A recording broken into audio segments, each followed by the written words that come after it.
This is Tuesday, December 12th, 2017. This is I-79 north, 30 kilometers, 20 miles south of I-90. I'm heading back to Canada. I was not able to load that big ugly aircraft tow tractor.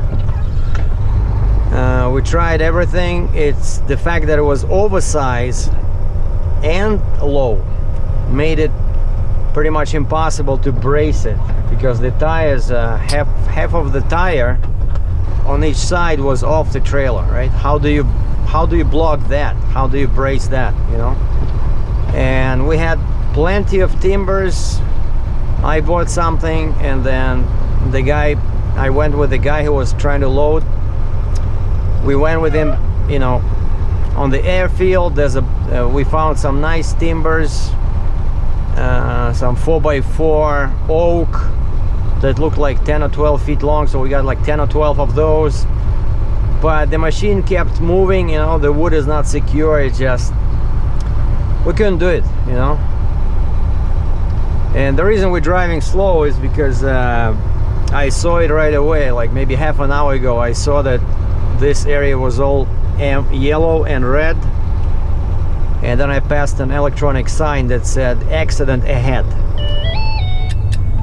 and so that's why I started recording, because clearly when winter comes and it started snowing somewhere around Pittsburgh, people forget how to drive. So it's minus 4 Celsius now, which is what, 25, 26 F. And all these guys, I guess they smashed into each other or something. Yeah, I see. So the third guy has a broken hood. This guy, I don't know what he's doing. Maybe he went fishing. But I just passed one cop. There was a cop sitting facing this way, sitting in that lane with all his lights going, like warning people to slow down. And right after I saw stop traffic, and yeah, I see there's something with a tractor trailer sits in the left lane. Probably went into a ditch.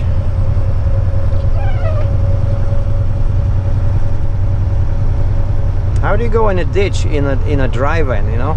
Like, I didn't go in a ditch. I woke up at 4:15 today, 4:15 in Breezewood, Pennsylvania, and went to the washroom, bought some coffee, and I started driving at 5 o'clock in the morning. And my first stop was in Newcastle, Pennsylvania, or Portersville, where I was happy to fork over $3.45 for each gallon of fuel.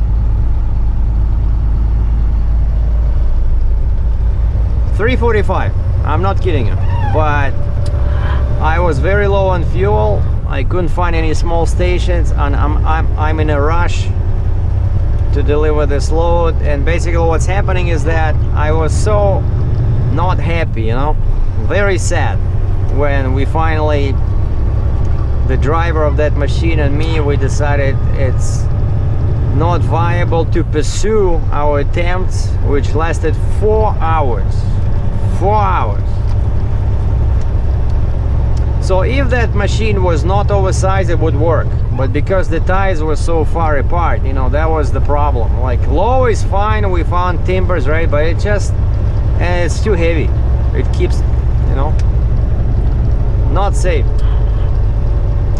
So I called the guy, I called the broker, and I said, I'm sorry, we tried everything, and you know, I really want this load because I drove for 3 days, over 1,800 miles to get it. And I know it pays great. And you even added me some extra money when I asked, so I said I really appreciate you know, you giving me this load. I want to do it, but I can't. And so I explained the situation to the guy, and and I was not sure what to do after this. I'm like west of Washington DC. I know there's a Baltimore. I figured I just start looking on a load board for something out of Baltimore or something. And he says, what are your plans? And I said, what do you have in mind? And he says, well, I got counterweights for this machine. Of course, he said, sorry, he says it's just a step deck load, so it only pays what did he say, 1200 or 1300 US? But basically from the same place where I was loading this aircraft tow truck, from the same place, and it goes to the same place where that machine was going. So it's basically the extra counterweights they took off, and it's 5 counterweights. Each one is 5,000 pounds, so 25,000 pounds.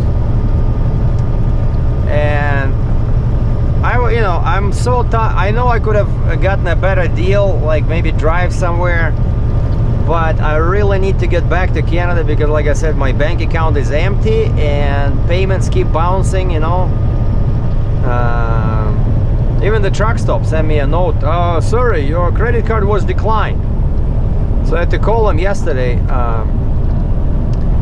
and say, I'm sorry guys, I got the money, but I'm in the States. I said, I'm in the wrong country. I cannot put the money in my bank in Canada. And so I have this stuff happening, so I really need to get back. And so I asked the guy, I said, okay, how about you give me 1,500 bucks and we call it a deal. I'll take your counterweights back to Pearson International Airport, and then we're done. And he said, deal. And so I went and I loaded these counterweights, and so there's 5 of them, right? And the driver, the same guy who was trying to load the aircraft truck, he says, yeah. I said, so I'm picking up all of them? He says, yep, I think they're 12,000 pounds each. I said, 12,000? And like, there's no way I can pick up 60,000 pounds because nobody will give me a permit, and plus, the kind of money my broker is paying, no way I'm taking oversized load, overweight load. So I called the broker. I said, hey, the guy here says it's 60,000 pounds, not 25. And he says, I'm pretty sure it's 25, but let me double check. So he called the actual JBT, the factory, and gave him the serial number of the machine, and because they know, what it came with, right? So, and they said, no way, it's those counterweights are only 5,000 pounds each. And so basically the driver talked to his boss, and that's what his boss said. Yeah, we thought they were 12,000. I said, you remember who brought them first time?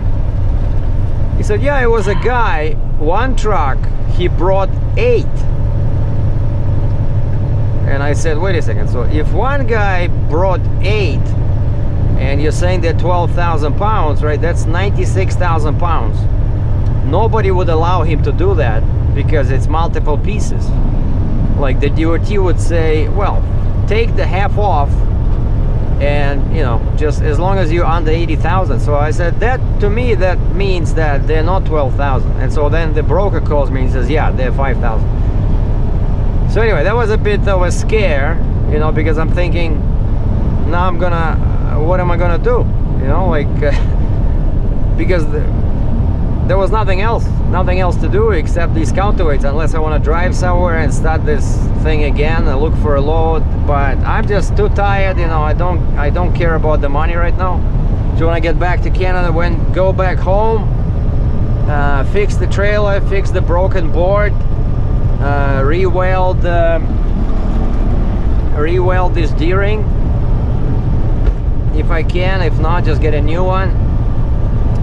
And so take two days off. Today's Tuesday, right? So I'm gonna deliver today because it's only 10 o'clock, and I'm 110 miles from the Peace Bridge. So I'm gonna stop in Erie, Harbor Creek, do my do my customs paperwork. I already have the customs invoice. I just have to stick my sticker on it, scan it, email it to the broker, and then do my e-manifest on my computer, and that's it. So then the broker does his thing, I do my thing, and they connect together, and I should see the green light, good to go. But they need 2 hours advance notice. So basically, once I do the e-manifest, I cannot cross for 2 hours. And that's why Harbor Creek makes good sense. I'll probably even go and grab something to eat after I do the manifest. And so I'm going to the Pearson International Airport, just like I picked up at the airport Dallas International, and now I'm going to the other airport, where actually these guys, what's happening is that the guys at Dallas, they rented this tow truck from Pearson. And there was like 2 trucks. One brought the machine and the other brought the counterweights, right? And now somebody else will take the machine. You need a flat top trailer. And they already shipped 3 of the counterweights. He said some weird guy showed up and he was doing like another load as well, and so he could only take 3. And this is the last 5, so it was 8 total, right? And so I'm going to the Pearson. So basically it's the machine goes back to the owner where Dallas guys rented it from, you know. So I look at the invoice, there was no price, just says returning rental equipment. And so yeah, I'm gonna deliver today, then 70 miles back to Cambridge, and maybe I'll go right away, or maybe I'll go in the morning to the Wabash shop, because I called them and we have a Wabash trailer shop. Last time they charged me too much money, but there was like welding, all this stuff involved. They were doing service. I didn't appreciate that, like it was like 700 bucks Canadian. But I don't think now it'll be that expensive. So I just want to replace one 6-foot long board on the passenger side and re-weld the D-ring. Yeah, the weather is awful. And everything keeps freezing up, you know.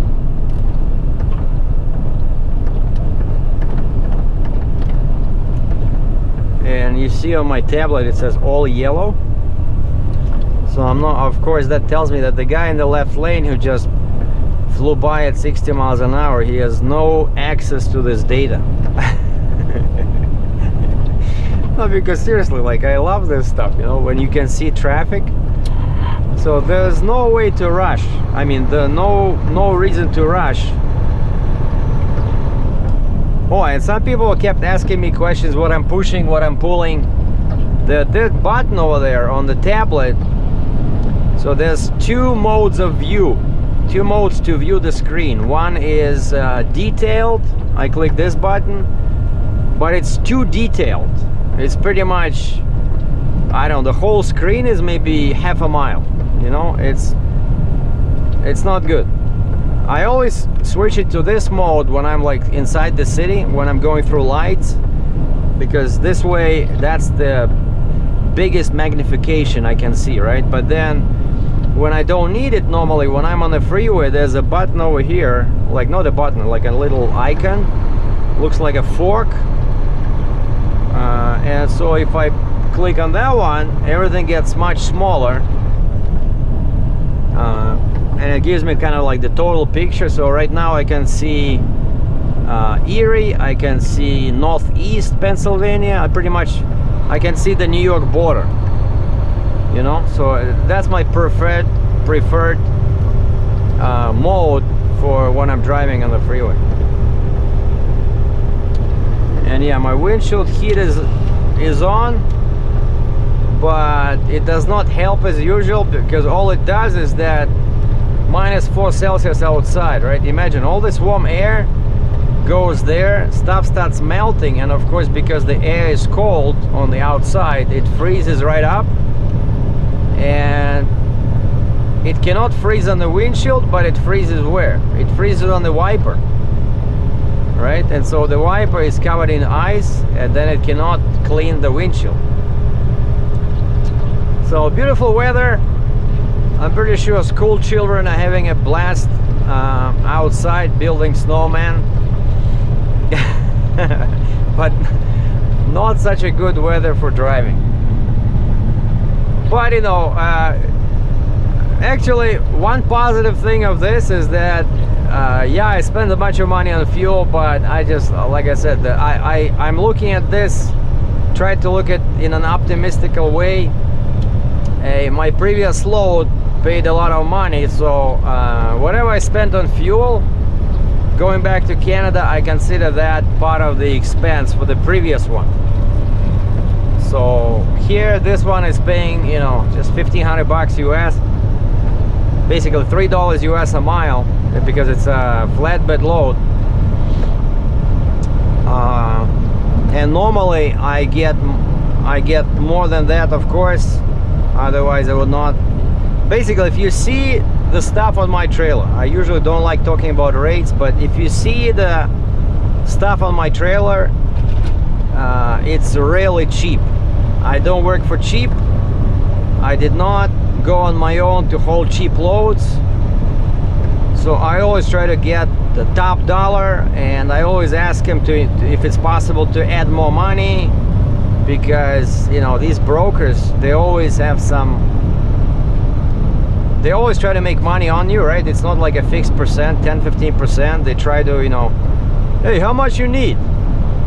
So if you're stupid enough to tell them that all you need is $2,000 and the customer paid them $10,000, now the broker is like having the time of his life or her life, because now he has $8,000 bonus. So when they ask you how much you need, I always go like with the maximum. Like I know the rate that I want, like ideal circumstances based on the weight, and of course most of the times it's for me it's heavy and wide, and that brings me back to the point I was trying to make with this load. 25,000 pounds, you know, like I cannot believe how people get into ditches and accidents like with a load like this. And these counterweights are just 25-inch like this, and maybe 30 tall and about 35 long. It's like a big cube of metal plates all welded together. And of course it's not oversized. It sits very low. It's kind of like I'm driving a car, you know. So at least I'm relaxing this way and kind of like taking it easy, you know, especially in this weather. So anyway, yeah, so this was an update. I'm sorry to disappoint my viewers. I was really hoping to get that machine. That would make such a cool video, you know, but it just didn't work. Like, what do you do? And I called my friend who works for Landstar yesterday, and you know, we talked about this because I really wanted to talk to somebody. I felt so bad, you know. Like, I don't know, I had the feeling like I'm a schoolboy, and the school principal called me to his office and gave me you know, what's the word, gave me a scolding, you know. I felt really bad, like I let somebody down. And so I talked to this guy to take my mind off things. And I remembered, like, we started talking about the trailer, because yeah, he says your trailer is too professional. I said, you probably mean specialized, right? He says, yeah, specialized. And then I said, which reminds me, actually, when I had a step deck trailer, you know, my first trailer, and because I did not know much how to spec trailers, I got a 48-foot step deck, 11 on the top, 37 at the bottom, which was of course a drawback. I would never buy a trailer like that now. But also I got a tandem fixed at 60-inch spacing, and I can still remember at least 2 loads that I had to pass on even after I arrived there, and they tried to load and they can't. So actually, compared to that trailer, mine is not that bad, you know. I only, maybe once every few months, I only lose a load. Like, if I don't know if you remember, but this previous company, when was it, like maybe 4 or 5 months ago, they sent me empty from Buffalo with this trailer, from Buffalo, New York to Baltimore, to pick up a road pulverizer. And it was one of those tracked machines, and not the big one. The big one I can do, but this one very small, and so the clearance was not enough. And also the biggest obstacle was that the tracks were too close together. They would not be able to straddle my center, which is 45 inches wide, right? And so I had to say no to that one. But then after that, you know, mostly I got machinery and equipment, right? And so, like yesterday, I really wanted to get rid of this trailer, you know. But now, you know, in daylight, in the morning, you start thinking about these things, and no trailer is perfect. Like, you have a flatbed, you go to the shipper, the guy says, oh, we would prefer a step deck. You know, you have a step deck, you go to the shipper, he says, well, we would prefer if your trailer was 20 inches off the ground, and we also prefer to have a 4-axle trailer.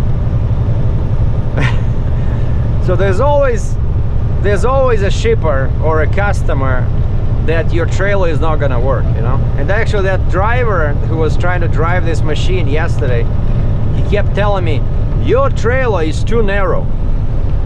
And I'm like, what are you talking about? I said 102 inches. No, but you see how the tires are off to one. I said, well, you're trying to say that your load is too wide. Like, how is my trailer too narrow? You know, like, your load is 114 inches wide. It's not my problem, right? Why did you build such a wide machine? You know, why did you buy such a wide machine? And that's what they always say, you know. Oh, your trailer is bad, you know. Like, one guy I remember said, oh yeah, okay, one more load I missed with this one. It was those big crates. I don't know what their problem was, but they just decided that they didn't like drop side rail trailers to load the crate on, even though I had blocking I can put under each corner. But that's just stupid, and I did not like that load anyway, because it was 3,000 pounds, and you need to top it. And it was very tall, so it was catching lots of wind, you know, and too many miles. So from now on, I'm gonna stick to probably under 1,000 miles, so that if I cannot find a return load, I can come home empty, you know, without spending $1,000 on fuel. So that's my plan now. So 200 to 1,000 miles, top rate. Mostly US, Canada to US. Anyway, looks like I made it to I-90.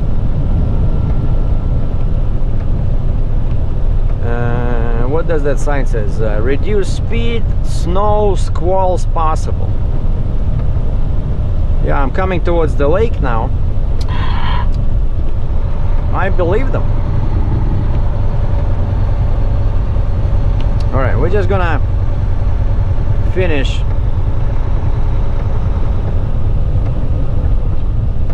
once I reach I-90. Oh, one trick I learned actually with this wipers, you know, I turn on maximum heat, and then I don't do it continuous. I make the wiper sit on the windshield a little bit, you know, because the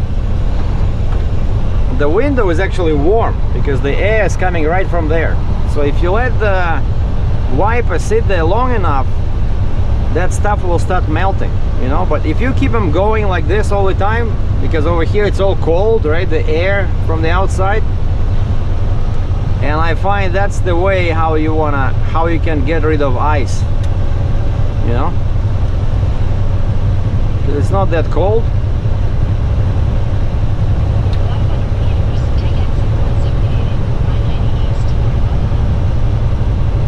All right, I-90 East. So I'm not sure about the trailer. You know, bad days happen all the time. So this is actually a perfect trailer for something big and heavy. You know, which actually I prefer hauling. I think I should focus on what I really like hauling, and what I like hauling is equipment. Equipment on tracks and wheels. See, some kind of a moron drives there, like this front guy, AST, drives at 5 miles an hour. There's nobody in front of him. I guess it's a rookie driver, and all these idiots are afraid to pass him, like they couldn't pass him over there on the freeway. And the guy has his right turn signal blinking from the time he went on this ramp. And in Florida, that's known as eternal right. You know how old people, they come out of their driveway. Let's say the car is facing towards the road, and the old gal or old guy just, they turn on their blinker, and of course they forget about it. And if somebody stops them and they said, hey, but I'm turning right in 2 miles, so they call it eternal right or eternal left.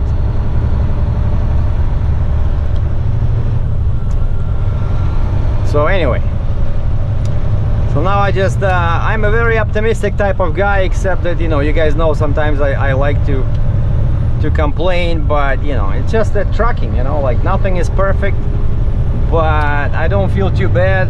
I'm making some money, and finally I'm gonna be back in Canada, like deal with all my banking issues over there, put some money in, fix the trailer, regroup, and find a new load.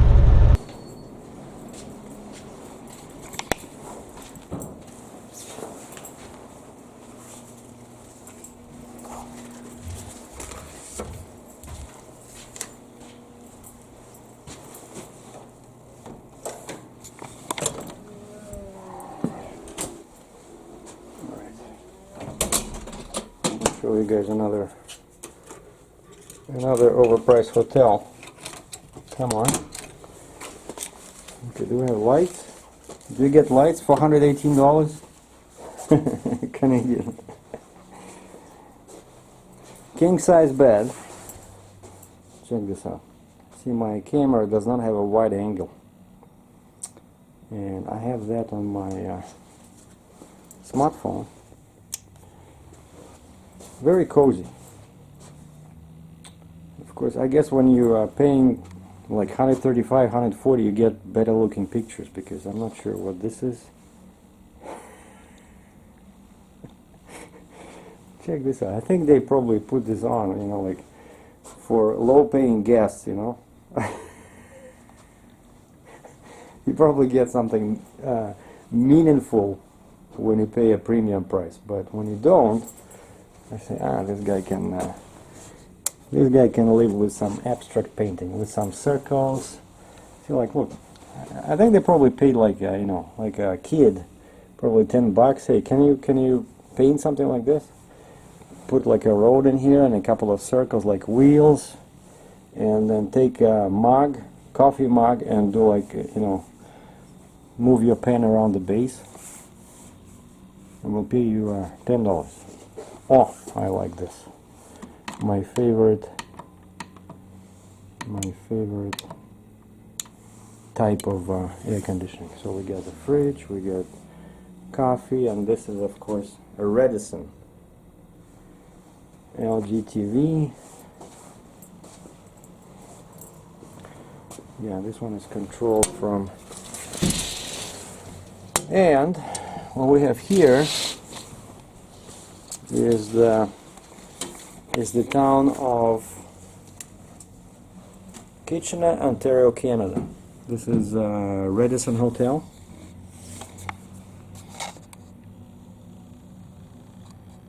Okay, beautiful zooming work, and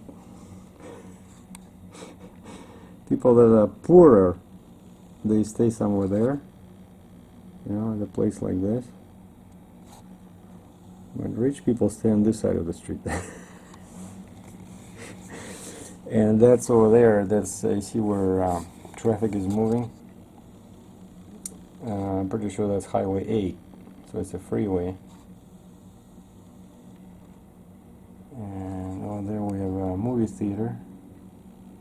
Where is it? Yeah, over there, far in the distance. Cineplex Cinema. Yeah, I'm pretty sure that's some kind of, that's either Canadian Tire or Walmart. Oh, that's Walmart.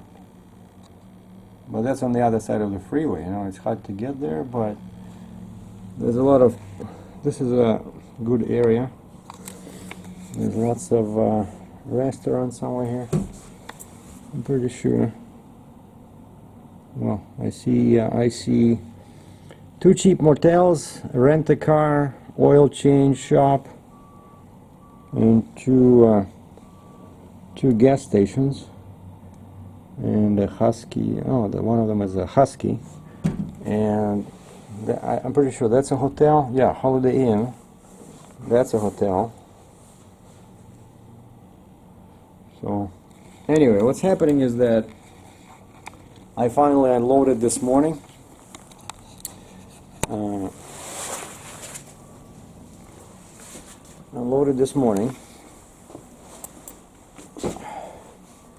They made me spend the night at the airport with these counterweights. I went to Pearson International Airport in Mississauga, Ontario, just west of Toronto, and I was there like 3:30, and I think I called them. Yeah, when I called them just to confirm, it's kind of like difficult to get to them, but because there's, you know, lots of these service roads near the airport, and the address does not mean anything. And what helped is that I remember I was there a long time ago when I was a tow truck driver. I delivered some machinery to these guys with a tilt and load tow truck. And so I'm sitting there at the intersection trying to decide which way to go, like, you know, basically 2 minutes away from the shop. And I called them for directions just to confirm. Like, I had a pretty reasonable idea which way to go, but I just wanted to double check because, you know, it's a big truck and trailer. I don't want to get stuck somewhere at a dead end, you know. And I call them, and the guy says, "Oh shoot, we're just about to close the door." And I look at my clock in the truck, and it's like 3:20, 20 minutes past 3. And I said, "Okay, so you cannot unload me today?" He says, "No, we didn't expect you, and the forklift is locked because they use a neighboring property, and people over there, they leave at 3. So it's some kind of a all big happy trade union family, you know. And I said, "Okay," I said, "there's no parking anywhere here, you know. Can you show me where I can park?" I said, "I'll park next to your shop and you'll unload me in the morning." I said, "What time do you guys show up in the morning?" The guy says, 9. So I said, "You close at 3:30 and you reopen at 9. That's a good, you know, work environment." And so I drove over there, and the guy tells me where to park, and I park there. And then in the morning, finally, he warms up his forklift, which looked just a little bit better than that crane I took to Mexico, like to Pha, Texas. And I said, "What year is this?" And the guy said, 1974, you know, or 1976, something like that. And it was shutting off every 2 minutes. He had trouble lifting those. Each counterweight was 5,000 pounds. This thing had trouble. It would shut off, you know, in the middle when he lifted, and I was afraid he would drop it. And he used a chain which looked like 5/16 chain, And I said, you sure it's gonna hold? Oh yeah, I'm sure. So he just used a very thin chain with a big J hook on the end, and the guys from Dallas airport, they left one of the, those screw-in eyes on each counterweight, and each counterweight has like a threading, hole at the top, and so when this guy would take one off, I would unscrew this eye and put it in the other one, and then we put the J hook, lift it, and drop it. So it took him like, I don't know, 20 minutes to unload me, but finally it was done, and I get him to sign the paperwork. I sent everything to the freight broker. I said load delivered, and I sent a copy to his invoicing department, because they give it to you. They give it to you on a carrier confirmation sheet. It says send your invoices here. And I said I'm going to be factoring this with the name factoring company, and then I sent everything to my factoring company. This was like around 10 o'clock, and I'm pretty positive that I'm going to get the money today, even though it's a little bit. But so all in all, it was a disaster of a trip from Texas to here, but finally I'm home, and I was able to I called my bank to ask for the exchange rate, and it was US dollar. If you want to sell US dollars and get Canadian, the bank was giving me 1.23. So basically $100 US, it's $123 Canadian. I went to one of those currency exchange places in a shopping center nearby. I said, what's your rate to convert US dollars to Canadian? And the guy says 1.26. And so I figured, I saved a bit of money. So he gave me a few extra bucks for the same amount of money, if compared to if I went to the bank. Except that he was asking me, like, what do I do for a living? Can I see your driver's license? What's the purpose of these funds? I said, truck and trailer payment. What's the purpose? That's where all the money goes. All the money goes towards the payment for the equipment. And what am I doing at the hotel is that this is Kitchener, and that's where my trailer shop is, right? And I brought the trailer, and I showed them the hole in the floor, so I asked them to replace one board and re-weld the D-ring. And I said, check the other one, see if they, damaged somehow, like if the weld is still strong. I said, let me know if they need to be changed. And I asked him about the hydraulic oil, because I'm having trouble each time the temperature goes below freezing, below 0 Celsius or below 32 F. The hydraulic system doesn't want to work. Like, I cannot operate the trailer. I have to warm it up for like 15 minutes in the PTO mode. So I'm pretty much sure that I have some kind of a summer oil in there. And I asked him if they sell, a winter kind of oil, and the guy says, well, there's a place around the corner. He says, you want Arctic Blue. It's like, some special winter hydraulic oil for power takeoffs. And he says, if I get it myself, he says, I'll have to slap 20% surcharge on top of the price. So he says, you better off buying it yourself. And so I said, I don't want to disconnect now, because it was minus 10 Celsius, like 14 F, I think. And I just left him the truck and trailer. I said, here's the key. Guys, knock yourself out. I don't want to disconnect, just because they have a shunt truck in there. And last time I left them the trailer with the gooseneck on blocks, but it was a real pain. Because I wanted to leave those riding, what do you call them? Like there's like a ride support. Normally when you drop it, you lift those riders or whatever they call out of those teeth. So if I leave it like that, you're not supposed to drag the trailer like that, And so I was trying to leave those riders in place, and it was very difficult to get the truck from under the trailer. So now I just said, screw this. So here's the key, and I called Uber. I found a hotel, so I'm getting some points from hotels.com, like Expedia. I'm gonna relax because, you know, it's been a very long 3 weeks.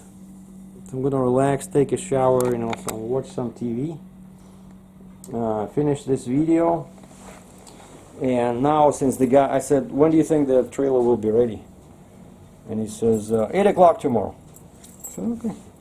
So I took an Uber to the hotel, and I'll take the one tomorrow. I'll take it back to the shop because I'm like 5 minutes away from the trailer shop. So that's what's happening. So, oh yeah, and well, it's still 4 o'clock. I can check the load board, see what's happening. I did get an email from one of the Landstar agents asking me if I can do a load, and it's too heavy, and it's from Maryland, and I'm still trying to find a way how to get that bond that they want. You know, they want the bond when your gross is over 60 tons or 120,000 pounds. And they have to tell you the size of the bond. You cannot just get any bond. You have to call the DOT department, special hauling permit department, and ask them to give you like a quote. So I'm not doing that one. I'm not doing that load out of Maryland. So I gotta find something else. So, but I feel okay. I saw a lot of loads. You know, now before Christmas, everybody tries to move something. It's gonna slow down later, but from now until the end of the month, I think I can make some money. So stay tuned. Thanks for watching. Sergei out.